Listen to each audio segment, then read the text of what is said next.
If I need to reinforce the concept of income loss, then I'll use the domino effect. We know what he spends his money on and where it comes from. So I simply just draw a line of dominoes.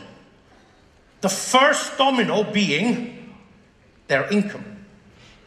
Then I simply ask, what do you know will happen if the first domino should topple due to, say, a critical illness or indeed an early death? Again, just wait. Do not speak. The prospect will ask you for the solution. How can we make a client realize the importance of their income and the need to protect it? So the third picture I use is the ATM. Imagine, Mr. Client, that instead of your wages coming in weekly or monthly, that it was replaced with an ATM on that wall right there. Now, this ATM is state-of-the-art. It works to perfection and is built with the best materials, and hopefully will never fail to deliver. But hey, it's mechanical. So can I ask you a very simple question? And the answer, Mr. Prospect, is a yes or a no. If you had $30 per week from the $1,000 per week that you earn from this ATM, and use it to make sure that it never breaks down, or if it does break down, to make sure the machine would continue to deliver the money every Friday, would you take up this offer? So 3% of the weekly payout to make sure it continues to pay. We heard Mohan earlier on talking about percentages. 3% of the weekly income to make sure it never breaks down. The answer will always be yes. Well, Mr. Client, you are the ATM for your family. Let this sink in. You are the ATM for your family. Let it sink in, and again, it leads to solving the problem. Now I'm going to show you a very quick idea designed to make the client think about their current life cover situation. It's when they may have their mortgage covered, but not their family. I call this the bank versus family sketch. So during your fact find, you fill in. They have a $200,000 mortgage, a $30,000 loan. They have the life cover they're reducing, and it costs them $40 a month. On the family side, John and Janet, they earn $100,000, 3 children, and over the next 20 years, they're going to have $1 million in expenses, but they have no protection. Now, as I finish this sketch, I simply ask the client 2 questions. Which side do you think would be financially happy if you had died yesterday? Which side would be financially happy if you had died yesterday? The answer is the bank. So which side do you think is the side that would suffer most financially if you died? And if there was no money, how do you think it would affect them emotionally? This is a very powerful picture, especially in modern times where the banks worldwide have been subject to increased scrutiny and pressure. The client effectively is seeing in front of them that they have put the bank's interests ahead of his or her own family.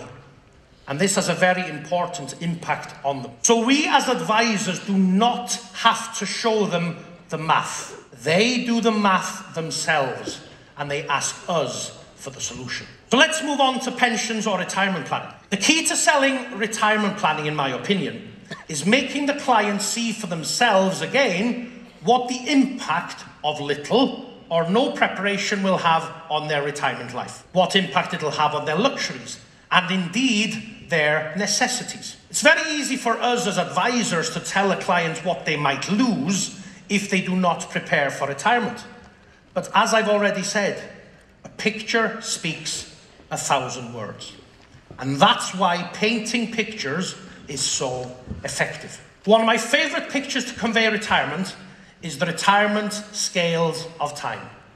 The picture looks something like this. As you can see, at present, we are walking along the timescale. Once we retire, the pot we have on the left is now gone. And all we have left is whatever we have on the pot on the right. The more that's in the pot, the less we have to worry about climbing the ladder of leisure. Life becomes much, much easier the shorter the climb. So we only have one time frame to fill the pot on the right. And really the fund needs to weigh much, much more than the pot on the left. The shorter the timeline we have, the greater the effort required to access the pot on the right. And this leads me with a client to the retirement hill. The retirement hill is a very effective picture to help clients increase their contribution towards retirement. Now, these clients already know the importance of planning for retirement, but as yet have not realised the contributions necessary to achieve their goals. A very important question here is asking the client, what do they want to retire on? Now, we may have asked them this before, but in order to get the maximum effect from this picture, we ask them again. Once the client has told us, we can estimate, based on their current funding, what their pension pot will actually be, and inform them of how much is required to get the amount that they really wished for. Now, I hear you say, okay, I already do that. But it's the picture that makes the difference as you are asking these questions. So let's say the client wants $1 million. Their current funding will realise them $300,000.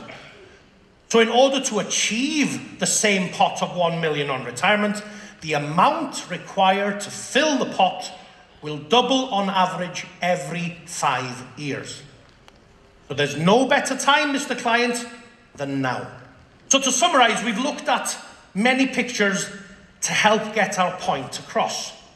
But more importantly, I believe that the power in painting pictures is that the client sees it for themselves. They come to the conclusion that we want them to by themselves. They will ask us for solutions to these problems by themselves. Once we get a client to this stage, then providing an effective solution becomes a much easier job for all of us. Remember, clients will often forget our words, but they rarely forget our pictures. It helps them to understand products, concepts, ideas, and to see our fact-finding process actually appear in front of them. It makes their financial lives real, and the impact of their decisions, or indeed lack of decisions, be enhanced via the use of pictures. So if a picture paints 1,000 words, then we should paint it too. Just words can't make our clients see the magic that we do. I qualified as a financial advisor 15 years ago. And during this time, we've gone through many changes. And being able to adapt to this change is very important. So can I tell you some of the concerns that I have with my business? I'd love to have more new clients. Would you agree? Yes. I really want to increase my sales figures. And if I'm going to increase my sales figures and find more clients, then of course I want to increase my income. And finally, if I'm going to increase my income, how many of you, like myself, would love more time off to enjoy it? Maybe playing golf or spending time with our families. One of the most important things in my life to help deal with change and improve myself as an advisor is the help of others. So for the past 10 years, I've been involved in study groups. And I'm currently a member of 2 study groups. The first one consists of 8 Irish financial advisors. We meet 4 times a year for a 4-hour meeting each time with a structured agenda and an opportunity for us all to share ideas and help each other. We discuss what's worked for us, what's the current challenges we face. Maybe we have a fantastic sales idea that we can share.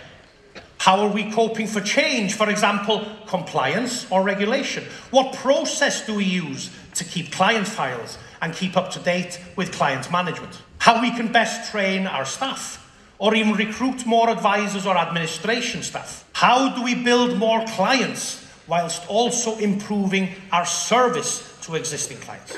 I certainly feel that being part of a study group has raised me up to a new level of success, and also supported me maybe when business was not so good. And a pat on the back or a few welcome words of encouragement on the telephone were all I needed sometimes to get me back on track.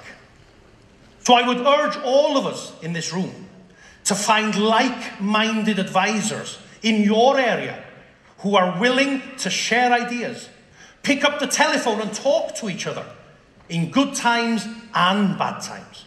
Support each other and help you to develop our business. Call your group by a name. One of the groups I belong to is called the Diversity Group. We're a diverse group of advisors with one common goal: to support, help and develop each other, to raise our game to new heights of professionalism and success.